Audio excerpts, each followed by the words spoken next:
Olá pessoal, tudo bem? Eu sou o Thiago Rocha, professor de Geografia aqui no IDEG, e me junto hoje à equipe do curso para a gente falar um pouquinho sobre o momento que todos nós estamos vivendo, né? Um momento complicado em muitos aspectos, um momento novo, né? Que a gente ainda não sabe muito bem ah, como lidar com isso e todos os desdobramentos que podem vir daí,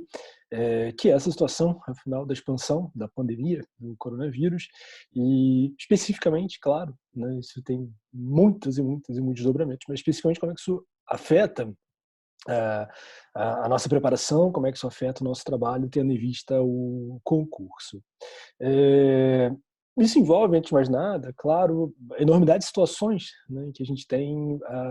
todo mundo, nós professores, candidatos, alunos, alunas, ah, envolvidos, né, no CACD. Antes de mais nada, espacialmente falando, né, a nossa distribuição espacial, a maior parte, claro, das pessoas no Brasil, mas eu mesmo, né, vivo fora do Brasil, em Portugal, outras pessoas que eu sei em outros países, nos Estados Unidos, por exemplo, outros países da Europa também, que a gente acaba tendo algum contato com os alunos. Mas, afinal, ver, né, como para todos nós isso está tendo uma série de impactos já mais restritivos, ou talvez ainda não tão restritivos nas nossas vidas, e como é que a gente pode pensar isso, lidar com isso diante da preparação. É, Especificamente no meu caso, eu acho que de muitos outros também, já há algum tempo, há cerca de 2 semanas, a gente tem passado, né, por um avanço de políticas mais restritivas. Aqui em Portugal, por exemplo, já vai completar na segunda semana de estado de emergência, o que significa isso, uma limitação de movimentos, da capacidade de sair de casa, e também envolve também o confinamento e as relações familiares, enfim, como é que a gente organiza isso. Isso também, claro, passa pela maneira como cada um de nós organiza e se planeja e conduz, né, a sua preparação. Talvez para algumas pessoas não mude grandes coisas, né? Aqueles que já tinham uma rotina de estudos organizada em casa, né? Um espaço bom, um espaço legal, né, de estudos para poder se dedicar já dentro de casa. E, sobretudo isso, né, quem tem um tempo de dedicação mais alargado à preparação, aos estudos especificamente, e já, né, com o ambiente doméstico preparado para isso, eu acho que não tem muita novidade, né? A gente segue o trabalho nesse sentido. Para outros, por exemplo, estou dizendo também de experiências que eu já venho conversando nos últimos dias, né, com alunos e alunas, para as pessoas que estão acostumadas a sair e estudar em bibliotecas, em universidades, em espaços de coworking, por exemplo. Isso significa, pronto, esse primeiro momento, reorganizar essa rotina, também, né, de buscar esse ambiente, buscar esse espaço mais adequado para a preparação.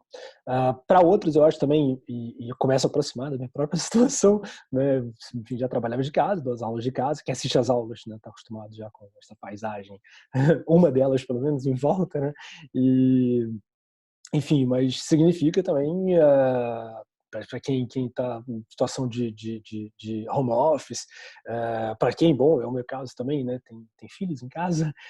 isso significa um reordenamento, uma reorganização que eu acho que vai, num primeiro momento, trazer alguns desafios, a necessidade da gente se reorganizar. Estou dizendo isso por conta dessa enormidade de situações, então, né, de tanto do tipo de limitação que a gente vai ter, de onde se está, né, em lugares diferentes, cidades diferentes, países diferentes, tipo de limitação que está impondo para a gente, e como isso afeta, né, as nossas rotinas de maneiras distintas, como eu disse, desde pessoas que vão afetar muito pouco, já tinha uma rotina de estudo bem consolidada em casa, outras pessoas que afeta radicalmente, né? Pessoas que tinham trabalho fora ou rotina de estudo fora e agora estão confinados com crianças também, com esse desafio adicional, né? Da gente dar conta não só do home office, do homeschooling, do entretenimento e, enfim, tudo mais, né? Que acompanha essas limitações que são trazidas. Então, a primeira coisa que eu acho que a gente tem que pensar é que, sim, né, a gente vai ter algumas perturbações, nada pequenas, né, para a maioria de nós, por algum tempo, né? Então, acho que é o esforço, nesse primeiro momento, a gente da gente se reorganizar, como eu disse, né, dos ambientes domésticos, dos ambientes de trabalho, dos ambientes de preparação, reorganizar o tempo, né, também, pronto, essa mudança severa na rotina, reorganizar o tempo também, né, da nossa capacidade de concentração. Eu digo isso porque é inevitável, né, a gente acabar desviando a atenção e tal o tempo inteiro também, a busca de mais informações e de novidades e de como é que as coisas estão andando a cada dia, né? Então, também reorganizar o tempo no sentido da gente conseguir manter um foco e uma concentração.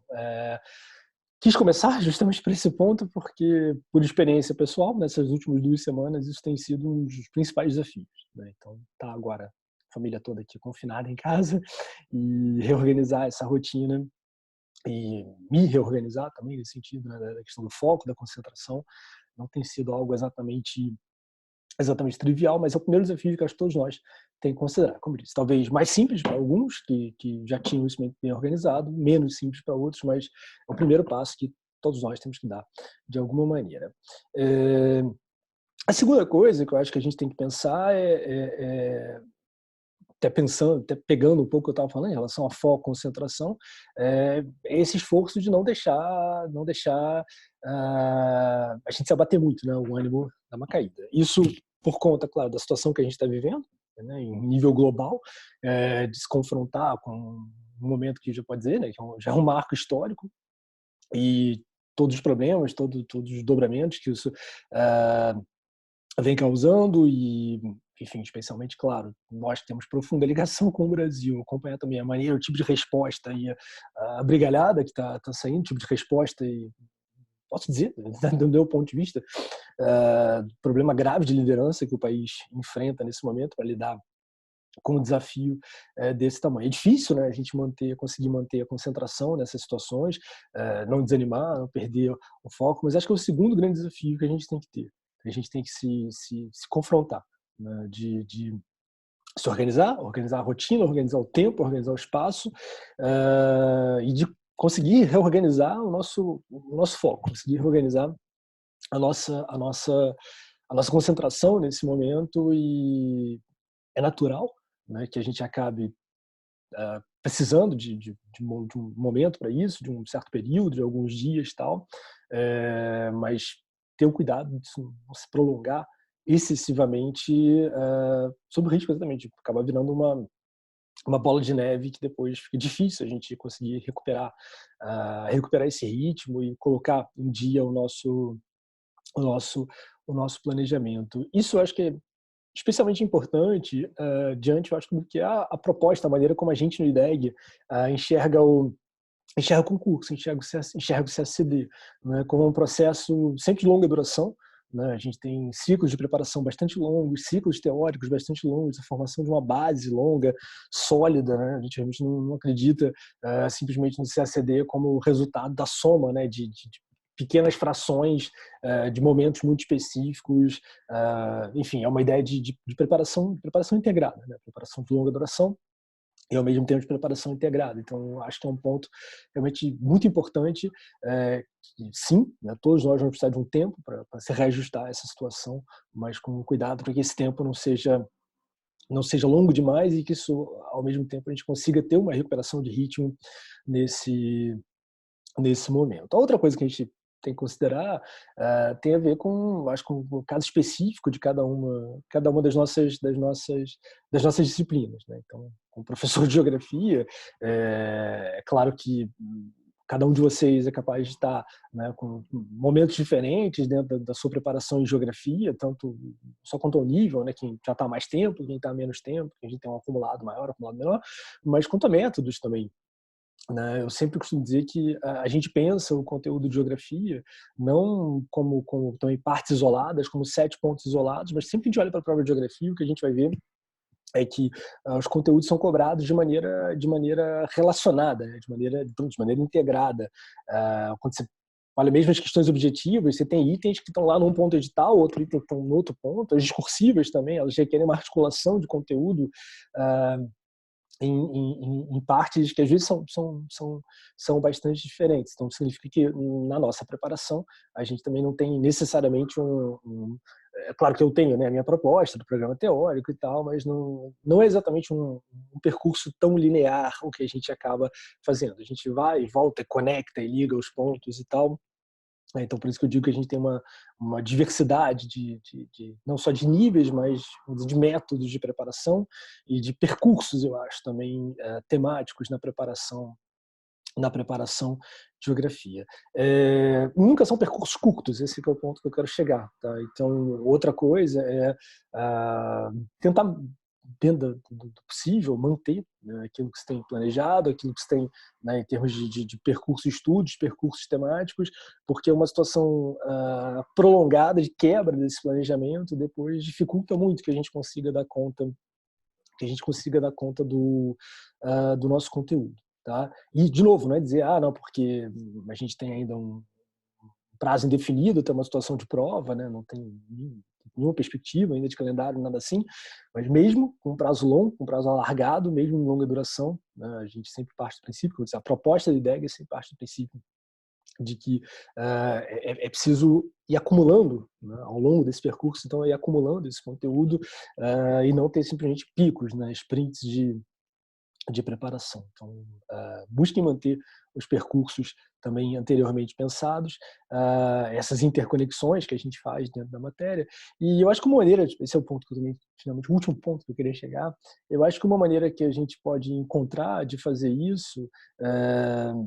dentro do inevitável, né, que é um acompanhamento, né, de tudo que está ocorrendo à nossa volta. A ideia em nenhum momento, claro, isso é impossível, mas se enfiar em algum tipo de bolha de estudos, né, e diria especialmente impossível para a geografia, que é uma matéria que a gente repetidamente insiste, por exemplo, que acompanha as sugestões bibliográficas do SAB, né, do Sistema de Acompanhamento Bibliográfico, uma quantidade enorme de temas, a gente recorre sempre a fontes de atualidades, e se você vai recorrer a fontes de atualidades nesse momento, eu acho que não tem muito para onde correr, né? Senão, diariamente, é o que a gente está tendo, né, de informações, novos conhecimentos, de desenrolar, afinal de contas, da pandemia. Mas, dentro do possível, é tentar também se deparar com essas informações, se deparar com esses dados e com essas novidades, e tentar fazer mesmo um esforço, talvez um exercício, né, de interpretação disso à luz dos conteúdos que a gente vai vendo que a gente tem, né, no nosso programa. Então, série de questões que envolvem, sei lá, dentro de geografia da população, né, a gente pode pensar a relação entre padrões de propagação, que a gente vai ver entre os países, e fluxos demográficos, por exemplo, né, das correlações que a gente vai ter em relação ponto a ponto, né, a partir de fluxos.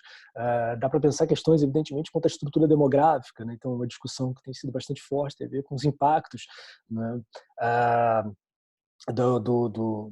da síndrome respiratória ligada ao coronavírus em função de faixas etárias, e em alguns países com faixas etárias mais elevadas, outros já mostrando uma faixa média, enfim, mas ver como é que em diferentes países, e como estruturas demográficas também bastante díspares, com pirâmides demográficas, né, muito próprias, a gente tem ações diferentes, políticas diferentes, debates diferentes e efeitos diferentes. Questões, por exemplo, que envolvem infraestrutura urbana, né? Então, sobretudo agora pensando no caso brasileiro, é inevitável a gente imaginar diante, né, desse, por exemplo, o quadro precário de saneamento que a gente tem em grandes aglomerações, a questão da densidade urbana, como é que se envolve isso, um risco sanitário mais elevado quando a gente compara um quadro de países que tem um quadro de infraestrutura social urbana bem mais desenvolvido. Enfim, são alguns exemplos. A gente pode pensar também as questões, né, da circulação da informação que a gente está tendo em tempo real sobre diversas partes do mundo, mas a própria circulação da doença e os efeitos dos avanços da comunicação, mas ao mesmo tempo, né, das conexões de transporte, os efeitos que a gente tem também, né, das conexões, da aceleração da capacidade de circulação, das discussões que a gente tem ligadas, né, aos cenários de globalização, avanço de comunicação, avanço da circulação, como é que isso tem a ver tanto no transporte de passageiros, das vias aéreas, mas também dentro das redes produtivas. Então, como a gente acabou tendo, né, difusão da doença a partir da circulação de pessoas que são parte de redes produtivas, de cadeias de valor. Enfim, são alguns rápidos exemplos, mas só para a gente não perder de vista, como eu disse, a capacidade de olhar para o que está acontecendo à nossa volta e conseguir ter um viés interpretativo dentro das ferramentas que a gente vai estudando, que é parte do nosso conteúdo programático. E digo isso não só uma visão estreita, pragmática, não, da gente não perder a visão do concurso, mas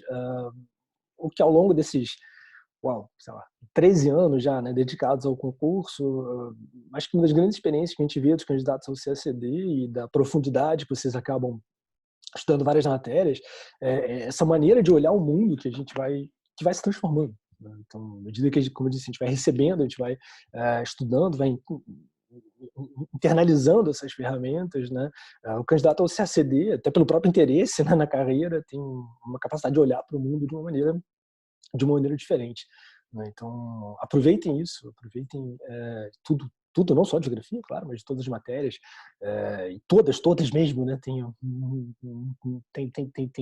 pontos de conexão com o que está, como eu disse, com o que está acontecendo, com o que está acontecendo à nossa volta. Então, também é uma maneira da gente, como eu disse, um esforço que eu mesmo tenho tentado fazer, né, de estar o tempo inteiro olhando para todo lado e buscando mais informação, e sendo, ao mesmo tempo, inundado dessa informação, mas tentar manter ali a cabeça um pouco fora d'água, com esse esforço de maneira como a gente olha para essa informação, como a gente olha para as coisas. Isso também saindo um pouco do viés mais pragmático, eu diria que no fundo é também uma das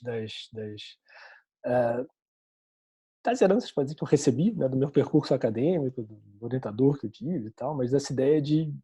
que, no fundo, quando a gente olha para as diferentes disciplinas que envolvem o CACD, mas quando a gente olha para diferentes disciplinas acadêmicas, de uma maneira geral, no fundo o que separa não é um objeto específico, né? Você estuda isso, você estuda aquilo e tal. O que acaba separando as diferentes disciplinas, separando também, e o que não impossibilita, né, diálogos, interconexões e tal, mas é justamente a maneira como cada disciplina, cada um olha para as coisas, que tipo de pergunta a gente é capaz de formular. Né? Então, aproveitem todo esse conteúdo que vocês estão acumulando, de diversas disciplinas, e pense todas as perguntas que vocês são capazes de formular diante disso, e a maneira, as diferentes perspectivas que vocês são capazes de ter diante disso. Eu acho que é uma maneira de tentar manter um foco sem entrar na ilusão, né, de que a gente consegue se isolar e virar uma ilha no meio disso tudo, o que é curioso, mesmo em confinamento, né, é impossível a gente se isolar de tudo que está à nossa volta. E, sobretudo, a última mensagem que eu queria deixar para vocês com esse vídeo, eu acho que é o que da Liga, acho que foi a proposta da coordenação do IDEG com isso, contem com a gente, contem com a equipe do IDEG nesse momento, como sempre, né, como vocês sempre podem contar, mas especialmente agora que está sendo um momento bastante atribulado, né, no nosso percurso de preparação. Continuem contando com a gente, e para a gente também é bom, estou dizendo da minha própria experiência nas últimas 2 semanas, conversar com alunos e alunas que estão em várias partes e outros professores também, que estão em várias partes do mundo e vivendo diversas situações, e essa troca de experiências eu acho que está sendo bastante útil para mim, e eu acredito que pode ser bastante útil também para vocês. Ok? É isso, pessoal. Então, vamos juntos, cada um na sua casa, fiquem em casa, mas ligados online, continue contando com a gente no IDEG. Um grande abraço.